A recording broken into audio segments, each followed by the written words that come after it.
start our practical questions. We have explained every theoretical part and important points of cash flow statement.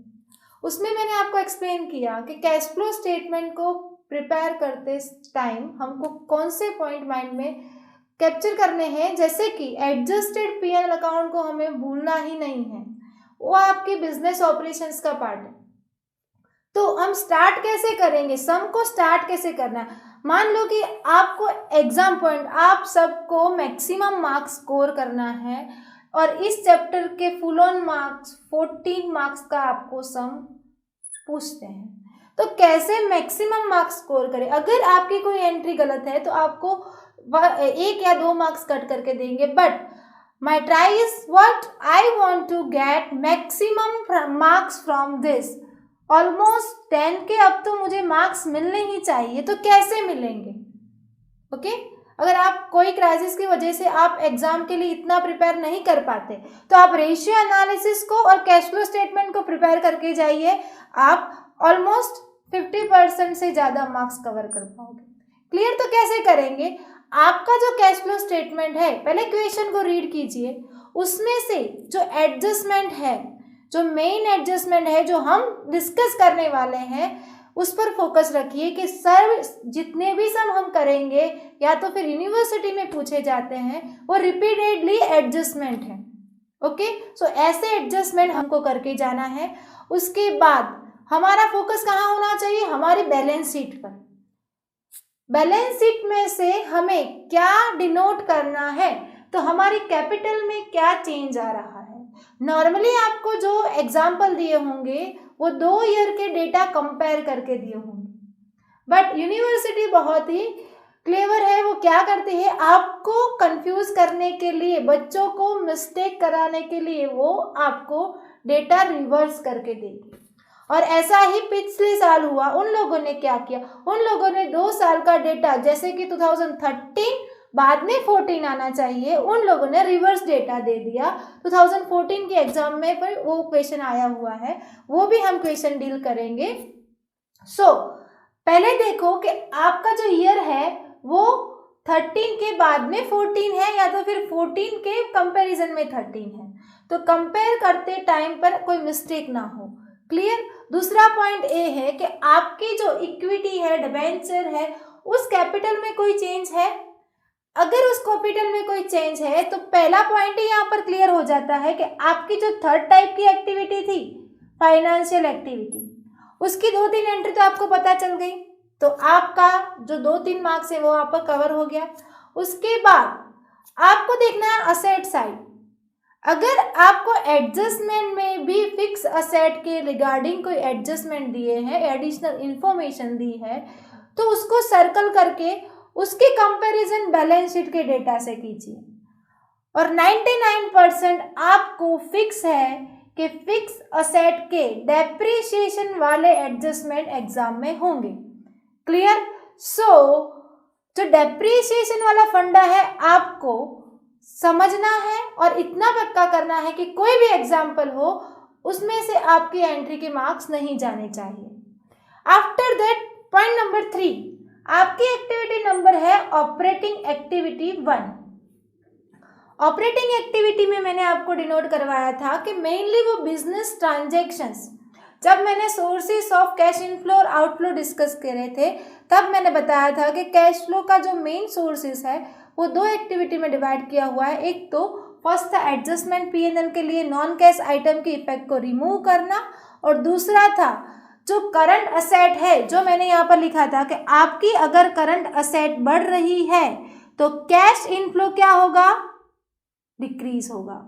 अगर आपकी current asset decrease हो रही है तो cash inflow क्या होगा, इंक्रीज होगा। यानी इन दोनों के बीच कौन सी रिलेशनशिप है, इनवर्स रिलेशनशिप। बाद में हमको देखना है कि अगर सीएल की बात करें, सीएल अगर बढ़ रही है तो आपकी कैश फ्लो की अमाउंट भी बढ़ रही है, और अगर सीएल डिक्रीज हो रही है तो कैश फ्लो की अमाउंट भी हमारी डिक्रीज हो रही है। Clear. So this are the base point of each and every some.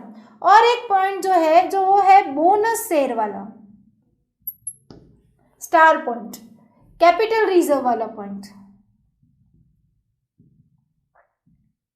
These all are the star point। आपको 14 मार्क्स के सम में अगर उनको कोई भी एडजस्टमेंट देना है तो इनमें से ही होगा। ओके, आप पास्ट ईयर के पेपर्स को रिफर कर सकते हैं, आपको ये सारे एडजस्टमेंट ही मिलेंगे। Clear? So before starting practicals, this is the main point of understanding. Now we are going to start our example number 4 of exercise. So what is my first step? हमें क्या करना है? हमें पहले हमारे एडजस्टमेंट देखने हैं, हमारी एडिशनल इंफॉर्मेशन देखनी है, उसके बाद हम बैलेंस शीट को एनालाइज करेंगे। 5 मिनट का काम है, तो एग्जाम में आपको पहले वो एनालाइज करना है। उसकी वजह से आपका जो 14 मार्क्स का सम है वो आपको 10 मार्क्स की एंट्री से टोटल मार्क्स दे देगा। Clear? So this is a trick of how to solve cash flow statement because it's very lengthy chapter, okay, and it's a tricky someone। तो क्या करना है? पहला पॉइंट एडजस्टमेंट को डिनोट करना है। तो what is our first adjustment of example number 4? The company has sold off all the fix asset for ₹6 lakh. First point क्या है? Fix asset.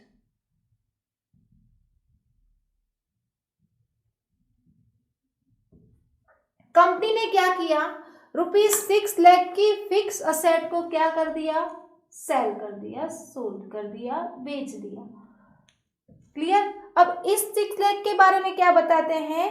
In the beginning of the year and has credited the profit to capital reserve. क्या किया उन्होंने?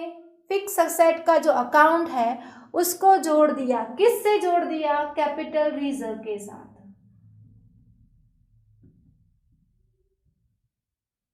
तो एक बात यहाँ पर क्लियर हो गई कि जब जब ऐसा एडजस्टमेंट आएगा, 2 अकाउंट तो हमें प्रिपेयर करने ही है। First is fix asset and number 2 is capital reserve. Fix asset वाले अकाउंट को प्रिपेयर करने का मोटिव क्या है? क्योंकि आपको वहां से क्या मिलेगा? आपको हिडन एडजस्टमेंट की अमाउंट मिलेगी, परचेज एंड सेल, जो काफी हद तक बार बार रिपीटेडली पूछी जाती है। डायरेक्ट सम में नहीं बोलेंगे कि आपने परचेज की है फिक्स असेट या तो फिर सेल की है, तो कैसे फाइंड आउट करना है? क्या करना होगा? मुझे अकाउंट प्रिपेयर करने होंगे, वर्किंग नोट होगी हमारी। Okay, so first of all we will make working note of fix asset and capital reserve. In that we have to prepare 2 accounts. Okay, now second adjustment, the company has given fully paid up bonus share to its shareholder from capital reserve amount। Again उन्होंने trick use की। क्या किया? Bonus share को use किया, bonus shares issued,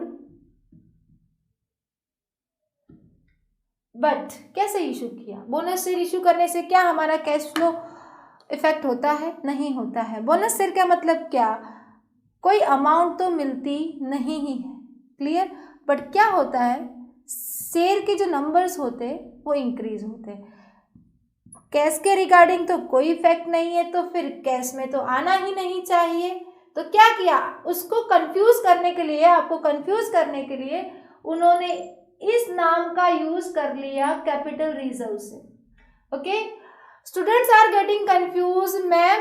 in first transaction they are saying that they have transferred the profit of fixed asset to capital reserve, and in second adjustment they are saying that they are using that amount to issue the bonus share। so don't be confused, just understand the concept। हम क्या करेंगे? Sequence को वापस समझो। उन्होंने क्या किया? उन्होंने फिक्स असेट का जो प्रॉफिट था कहाँ डिनोट किया? कैपिटल रिजर्व में। और उसी कैपिटल रिजर्व वाले अकाउंट को हम प्रिपेयर करके देखेंगे कि कितने के बोनस शेयर उन्होंने इश्यू किए हैं। क्यों स्टार पॉइंट है? बिकॉज उन लोगों ने तो बोला ही नहीं है कितने अमाउंट के बोनस शेयर है, सिर्फ बोल दिया कि बोनस शेयर इश्यू करेंगे। और अगर हमें अमाउंट पता नहीं है तो कैसे करोगे? तो ये तुम्हारा हो गया हिडन ट्रांजैक्शन।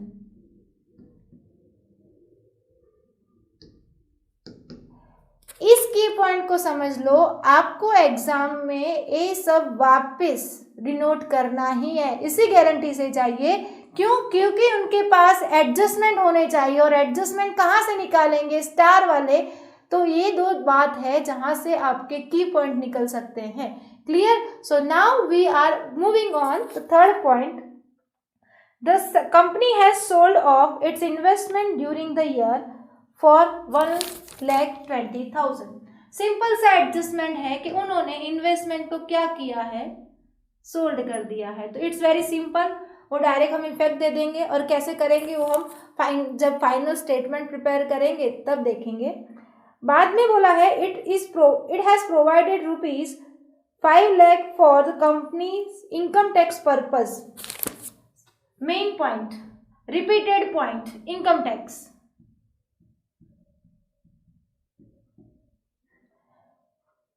ध्यान रखिए, ये पॉइंट इतना इंपॉर्टेंट है कि आपको हर सम में देखने को मिलेगा, और कैसे मिलेगा वो भी समझ लीजिए, और क्या इफेक्ट देनी है वो भी याद कर लीजिए।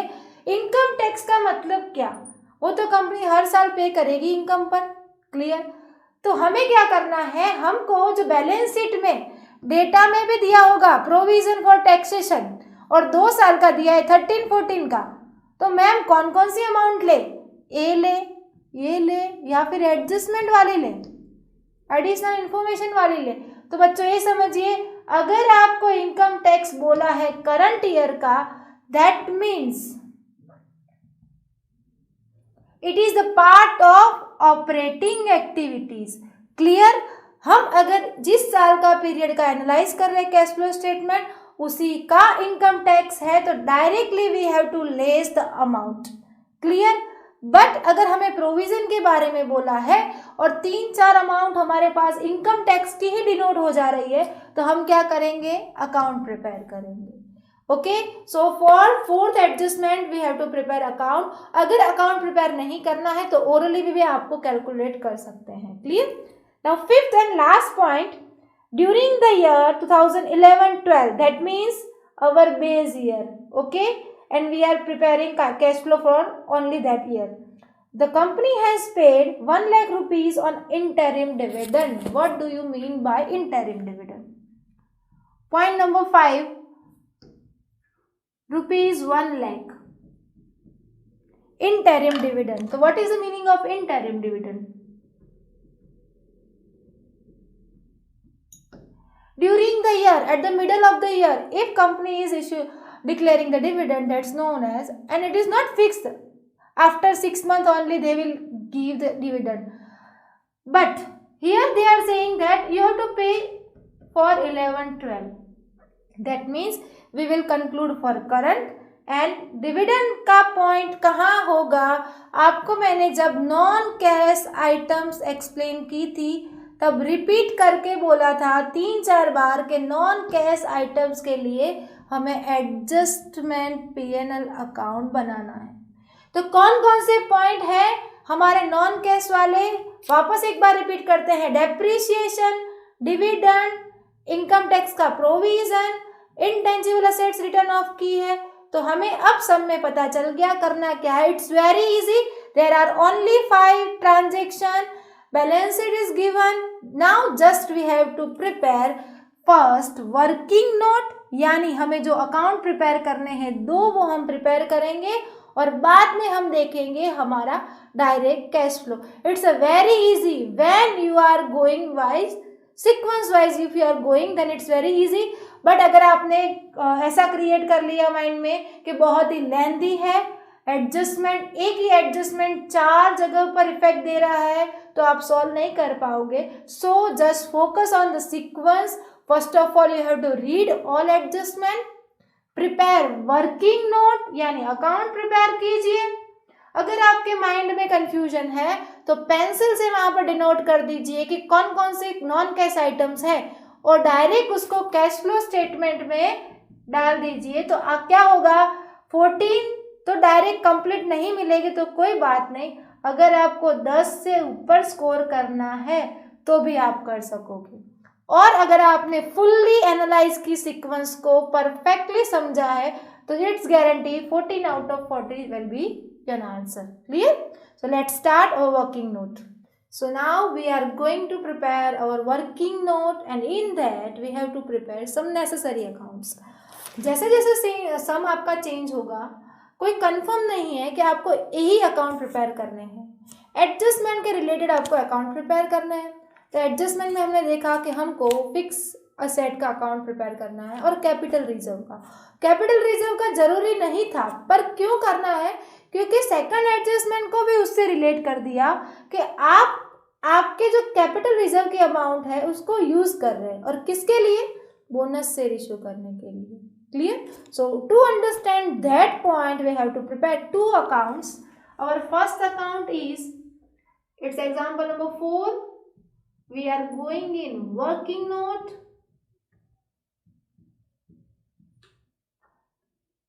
Account number 1, fixed asset account. Now you know that opening balance of assets कहाँ लिखेंगे? It's clear about everything. Why? Because अगर आपने एक एंट्री में मिस्टेक कर ली, आपने ओपनिंग लिखने में भी मिस्टेक कर ली, तो आपका आंसर गलत।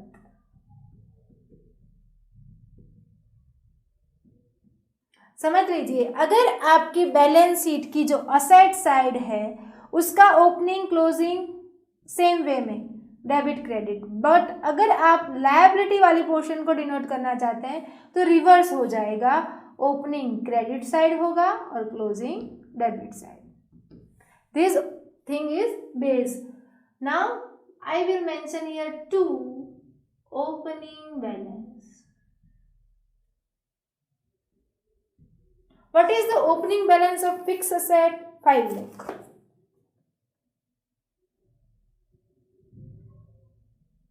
And here I have to write closing balance.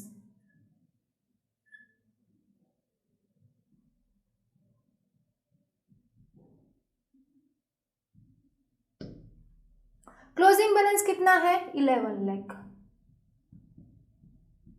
Now one thing should be clear that कौन सी एंट्री कहाँ पर होगी? Opening balance.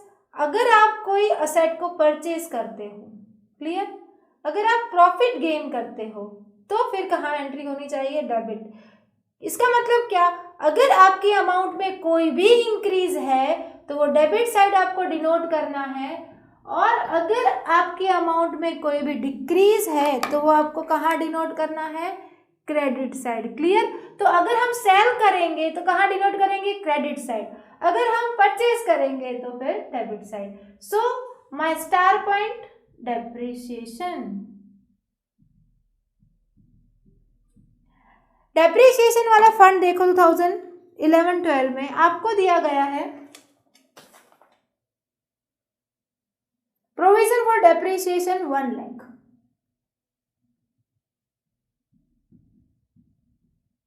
Okay, now and they are saying that adjustment आया आपका। इस फर्स्ट सम में मैं आपको जो जो पॉइंट जहां लिखती हूँ वो आप पेंसिल से डिनोट कीजिए, ताकि अब जो नेक्स्ट सम प्रिपेयर करो, जब कैलकुलेट करो तब प्रॉब्लम ना हो। ये कौन सी एंट्री है? एडजस्टमेंट की एंट्री है। आपने क्या किया? उसको सेल किया, तो बाय सेल अकाउंट नहीं लिख सकते, यहाँ पर आपको कैश एंड बैंक लिखना होगा। मैंने यहाँ पे सेल क्यों लिखा है? बिकॉज आपको पता चले ये एडजस्टमेंट है, इसलिए। ओके, तो कितने का है? 6 lakh. Okay, what is my total? 18 lakh.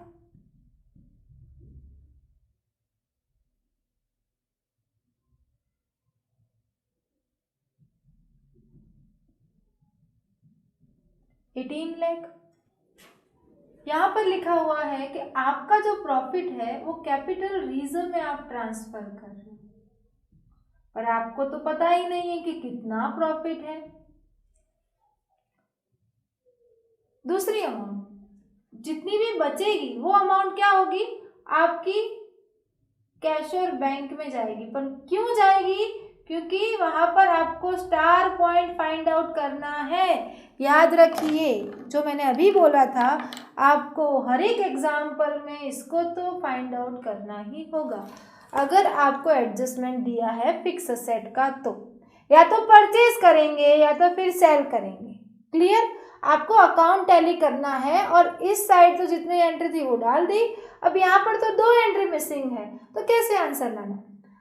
Trick is that आपको एक हिंट दी है कि आपको जो सेकंड एडजस्टमेंट है उसको रिलेट करना है। यहाँ पर आपका सेकंड एडजस्टमेंट किसके रिगार्डिंग है? बोनस शेयर के रिगार्डिंग। क्या बोला मैंने? वहां बोला था कि आपको बोनस शेयर की अमाउंट दी नहीं है। और दूसरा पॉइंट ये भी बोला था कि अगर आपको बोनस शेयर इश्यू करती है कंपनी, कैश के अमाउंट में तो कोई चेंज नहीं होने वाला, सिर्फ बढ़ेगा क्या? Number of share. और वो कंपनी क्या करेगी? कैपिटल रिजर्व से पैसे लेगी। कहाँ से? पैसा तो चाहिए, शेयर की अमाउंट बतानी है कि 10 रुपीज़ का शेयर है, 10 रुपीज़ का। क्लियर? तो वहाँ पर जो मल्टीप्लाई करना है नंबर ऑफ शेयर के साथ, तो तभी अमाउंट मिलेगी ना बैलेंस शीट में, अदरवाइज आपके पास अमाउंट कैसे आएगी? तो कंपनी क्या करेगी? बोनस शेयर को इशू करने के लिए ऐसा मान लेगी कि जो जो शेयर होल्डर को वो शेयर दे रही है उन्होंने दे ही दिए हैं, पर पैसे कहाँ से आएंगे? पैसे कहाँ से आएंगे? आपके कैपिटल रिजर्व से। क्लियर? यानी कंपनी ने क्या किया? कंपनी ने कैपिटल रिजर्व का यूज किया। किस लिए? बोनस शेयर को इशू करने के लिए। तो कितने बोनस शेयर इशू किए कैसे पता चलेगा? See in your balance sheet there is a information about equity share capital. क्या चेंज दिख रहा है आपको? 1 लाख की इक्विटी कैपिटल थी। ओके, अब कितनी है? 4 lakh. That means what? 3 lakh के बोनस शेयर क्या हुए हैं? इश्यू हुए हैं। क्लियर? सो अब हमारे पास आंसर है कि कितने के बोनस शेयर इश्यू हुए हैं? 3 लाख के। Clear? How we find? We compared equity balance. Okay, so prepare account of capital reserve and get answer of fixed asset account. Why? Because your first adjustment and second adjustments are correlated with each other.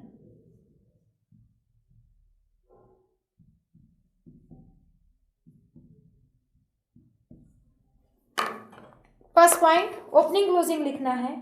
Opening दिया हुआ है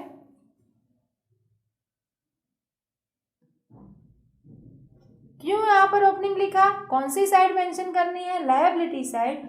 so I will write opening on credit side. Okay, और closing balance तो नील है। क्यों? क्योंकि उन्होंने बोला आपने जितने भी पैसे कैपिटल रिजर्व में थे वो कहाँ पर यूज कर लिए? बोनस शेयर में इशू किए। तो पैसे अगर आते हैं लायबिलिटी में तो क्रेडिट साइड में एंट्री होती है, पैसे अगर जाते हैं तो कैसे होता है? तो टू बोनस शेयर्स। कितने के बोनस शेयर? 3 लाख के। और कैपिटल रिजर्व का नाम दूसरी कहाँ पर डिनोट किया था हमने? फिक्स असेट में। उसके अलावा हमें कहीं पर कैपिटल रिजर्व का नाम नहीं है, तो हम यहाँ पर से ए अमाउंट फाइंड आउट कर सकते हैं। तो लिखिए 3 lakh is total 3 lakh. So I can say by fix asset. और कैसे? सेल करने से जो प्रॉफिट हुआ है वो कितना हुआ? 2 lakh rupees. Clear? Transfer it two year 2 lakh. Okay, and I will find out my star point 11 lakh.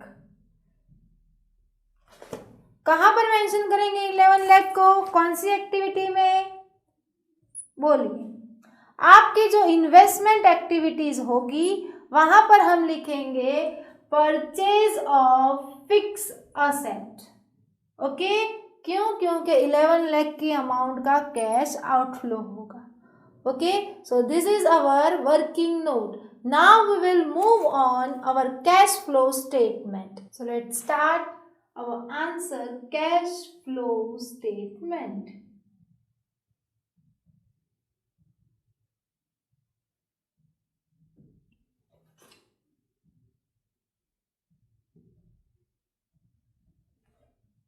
There should be 2 column.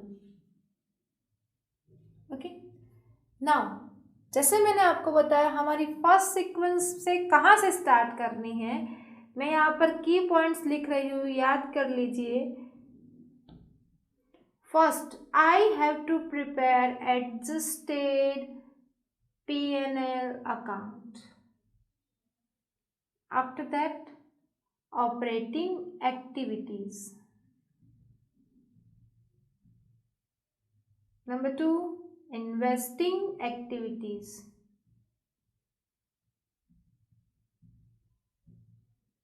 And number 3, financial activities.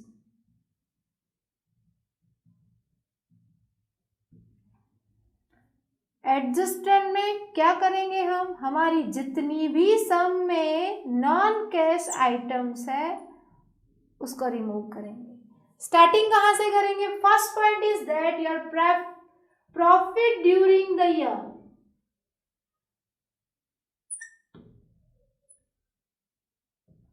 ना, इस सम में हमें क्या किया है? हमको बैलेंस शीट में प्रॉफिट दिया है। और बाकी सम में क्या करते हैं? बाकी सारे सम में वो लोग आपको प्रॉफिट, एडिशनल इंफॉर्मेशन या तो फिर उसका एडजस्टमेंट दे देते हैं। यहाँ पे हमको ये ध्यान रखना है कि हमारा प्रॉफिट हमको कहाँ से देना है? बैलेंस शीट में से। देखिए आपकी asset side, P&L account debit balance 1 lakh rupees. Clear? Now what will be our first step? This one, adjusted P&L account. Prepare करने के लिए मेरी पहली एंट्री है प्रॉफिट, उसमें मुझे क्या करना है? उसमें मुझे ऐड करना है क्या? Non cash items.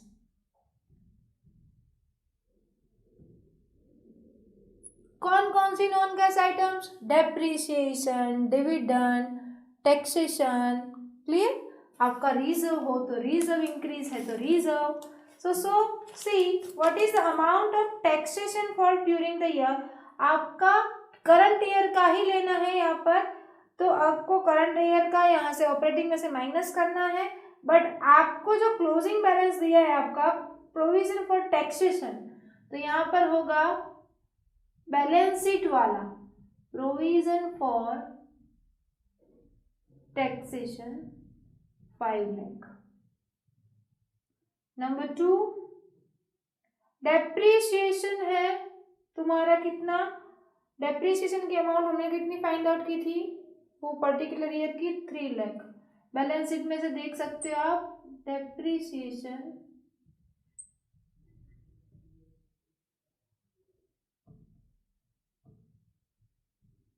फिर दिया है आपको इंटरिम डिविडेंड।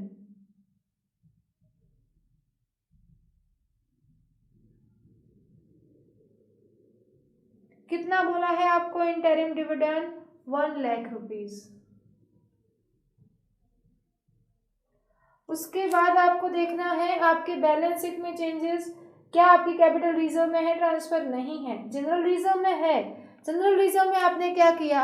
आपका जो प्रॉफिट था उस प्रॉफिट को आपने जनरल रिजर्व में ट्रांसफर किया। मैम आपको कैसे पता चला? बच्चों देखो वहां पर 2 ईयर की कंपैरिजन है, 11 एंड 12। तो आपकी जो जीआर की अमाउंट है वो पहले 3 लाख थी, अब 4 लाख है, तो कितना हुआ ट्रांसफर? 1 लाख रुपीज का ट्रांसफर हुआ है। वो नॉन कैश आइटम है, इसलिए हमको यहाँ पे लिखना होगा general reserve 1 lakh rupees.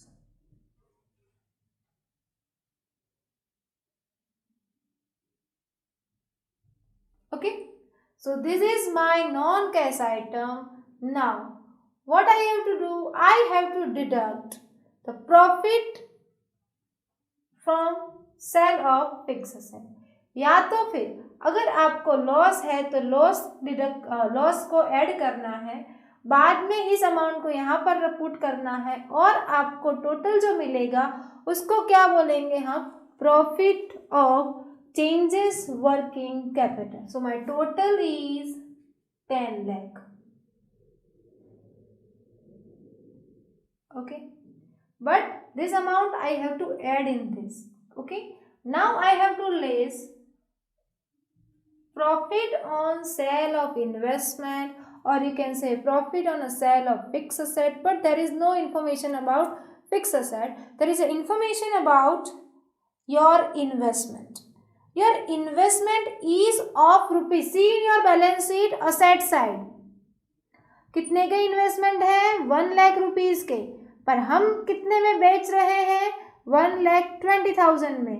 That means 20,000 is your profit and profit should be excluded from your profit on sale of investment.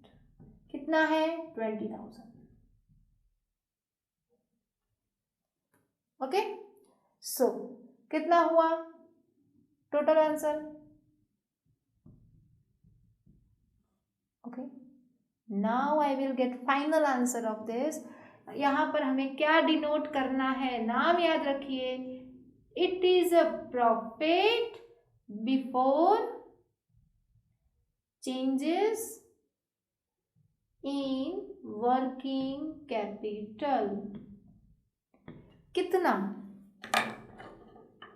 Add total 10,80,000.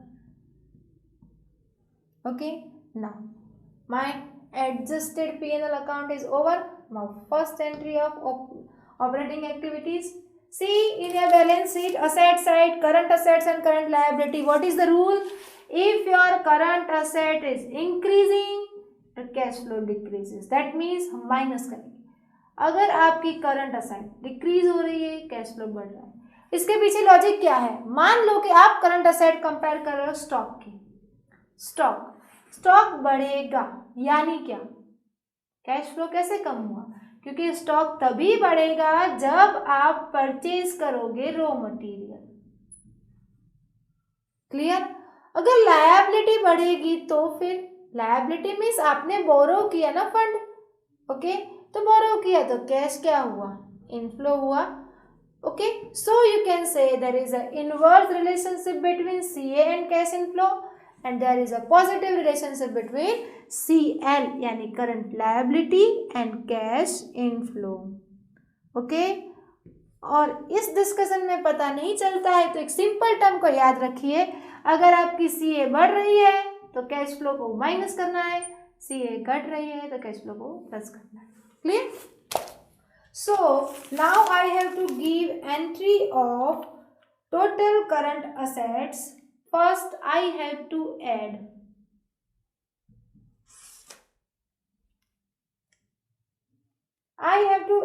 the amount of stock. Stock is decreasing. So, I will write over here decrease in stock.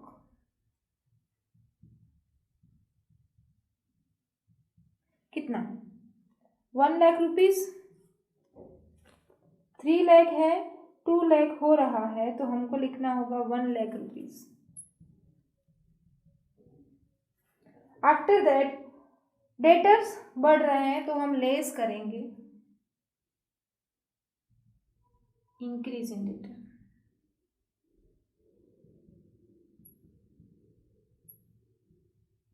कितना?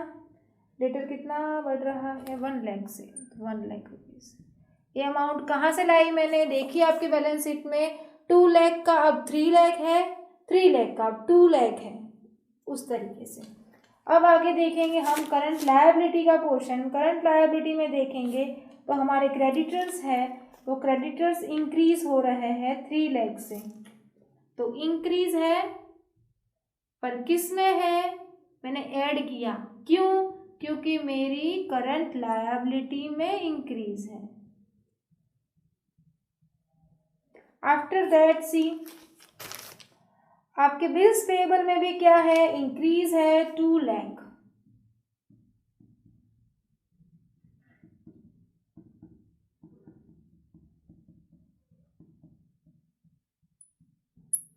Okay, now we will deduct your payment of tax. See in your balance sheet 2011 के लिए कितना दिया है, 2 lakh rupees. इसके लिए हमें एक अकाउंट प्रिपेयर करना होगा और ओरली भी हम कर सकते हैं, वो हम देखेंगे सम ओवर होने के बाद। So my total, how I get my total plus this amount and minus this one, so you will get your answer is 3 lakh. And if I add, this is my operating activity, okay, I am adding this one and I will get profit, या तो फिर आप बोल सकोगे cash flow from operating activities. और सबसे most important part को हमने क्या किया है, फिनिश किया है, जिसका नाम है ए, और टोटल होगा यहाँ पर प्लस करने के बाद 13,80,000। Okay, so I have completed my 2 step adjusted P&L account and operating activities. So now we have just completed our operating activities. Now our third point is what? Our third point is to mention investing activity. So I will write over here cash flow from, it's a B part. Okay, I got A, B from investing activity.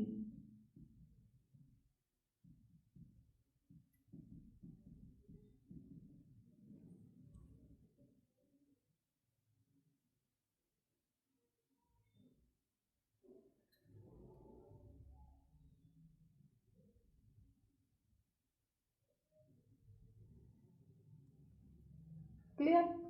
अब कौन सी activity है जिसे हमें इस title के अंदर put करना है? मैंने डिस्कशन में बताया था कि जो एक्टिविटीज़ आपके फिक्स असेट के परचेज या सेल, लैंड एंड बिल्डिंग है, उसके रिगार्डिंग है, तो हमको यहाँ पे लेना होगा। तो इस सम में हमने 3 पॉइंट्स देखे जहाँ पर परचेज और सेल की अमाउंट फाइंड आउट की। फर्स्ट पॉइंट था कि सेल करते हैं फिक्स असेट, और दूसरा पॉइंट था परचेज की अमाउंट हमने फाइंड की थी जब हमने अकाउंट प्रिपेयर किया था।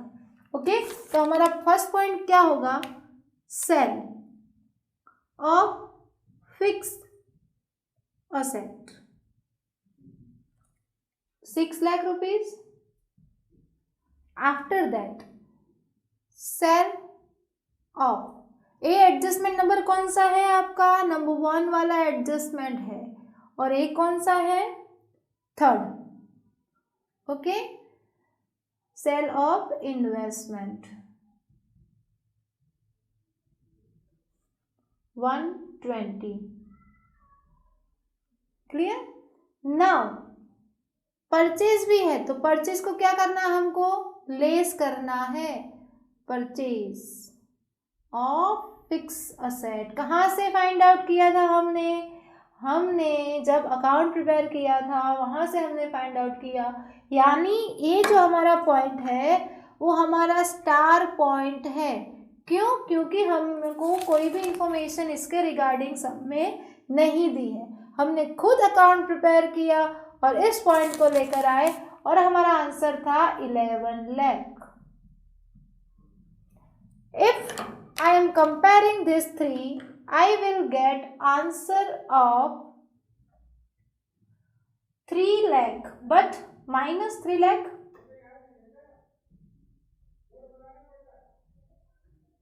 So I can say B. What the title? A title का क्या था, cash flow from operating activity. B का टाइटल होगा cash flow from investing activities, और फाइनल आंसर हमको क्या लिखना है, 380। But make bracket, so minus amount आएगी। ओके, कभी माइनस मत लिखिए, क्यों? क्योंकि आपके स्टेटमेंट में आप कोई भी अमाउंट को माइनस नहीं डिनोट करते, ब्रैकेट में लिखते हैं। Okay, now move on part C. C, what is title? Cash flow from financial activities. Okay, bonus sale का जो ट्रांजैक्शन था उसकी वजह से हमें कहीं कैश की अमाउंट में कोई इफेक्ट नहीं देखने को मिलती, इसीलिए हम यहाँ पर भले ही हमारी कैपिटल इश्यू हुई है बट उसकी वजह से हमको कोई अमाउंट नहीं मिली। किसके रिगार्डिंग? कैश के regarding. So we will not get any effect and we will not putting any entry. But see on another point, debentures. Debentures are issued, so I can say issue of debenture. तो आपको पता होना चाहिए कि debenture है तो issue करोगे तो क्या होगा? इनफ्लो होगा। ओके, कितना? 1 लाख रुपीज था, बैलेंस शीट में देखिए लायबिलिटी के पोर्शन में 1 लाख था, अब कितना है? 3 लाख। सो my answer is 2 lakh. So I can say company ने इशू किए हैं डिबेंचर कितने के? 2 लाख के। Clear? Minus payment of dividend. कितना पेमेंट किया मैंने डिविडेंड का? आपको बोला हुआ है, आपकी अमाउंट दी है 1 lakh rupees. So my final answer is 1 lakh. यहाँ पर भी आप लिख सकते हो और उसको ट्रांसफर करके टाइटल बार में भी लिख सकते हो। क्यों? क्योंकि आपको इन तीनों को आंसर मैच करना है। So I can write cash flow from financial activities. Point number C, answer is 1 lakh. Okay, now my answer is completed. How to solve the question? कैसे पता चलेगा कि हमने, एक ट्रिक है, आपके पास ये शॉर्टकट ट्रिक होनी चाहिए। अगर आपके पास पूरे एडजस्टमेंट में कहीं कोई दिक्कत आती है, आपके 14 आउट ऑफ 14 लाने हैं, तो क्या करोगे? Okay, it's a shortcut trick and you are applying your fully knowledge of cash flow statement. How? अगर मैं एडजस्टमेंट का आंसर है उनमें जो तीनों एक्टिविटी को टोटल करती हूँ तो मुझे कौन सा आंसर मिलना चाहिए? मुझे मेरा क्लोजिंग बैलेंस मिलना चाहिए, पर यहाँ पर हमें ओपनिंग बैलेंस नहीं दिया तो हम उसको ऐड नहीं करेंगे। So my answer should be directly denote closing balance. सो मेरा आंसर होना चाहिए A plus B plus C. कितनी अमाउंट है? एक ही अमाउंट 13,18,000 प्लस माइनस है, माइनस करो तो आपका अमाउंट क्या हो जाएगा? 10 लाख। 10 लाख में 1 लाख इंक्लूड करो। सो my answer is 11 lakh and it should be your closing balance. But इस सम में क्या हो रहा है? देखो, एक क्लोजिंग बैलेंस ही होना चाहिए, आपको डिनोट भी करना है यहाँ पर कि आपने क्या फाइंड आउट किया? Closing balance, and it is your answer. Okay, it's 11 lakh, it is your answer. यहाँ पर हमने ओपनिंग दिया नहीं है इसलिए प्लस नहीं किया, अगर दिया होता तो हम प्लस करते। ओके, अगर हमको आंसर टैली करना है तो क्या करोगे? आपके बैलेंस शीट में देखिए, आपको क्लोजिंग बैलेंस बैंक का दिया है, कैश का नहीं दिया। तो यहाँ पर उन्होंने जो प्रॉफिट की अमाउंट दी है वो कौन से सेंस में दी है कि इतना प्रॉफिट आपने असेट में शो किया, यानी आपने आपकी करंट असेट्स में शो किया है, तो कैश के डिनोट करिए। तो कितना होगा? 10 lakh plus 1 lakh. So my answer is 11 lakh. Okay. Now in next sum we will see how to compare opening and closing. So I can say my answer is 100% right. Okay.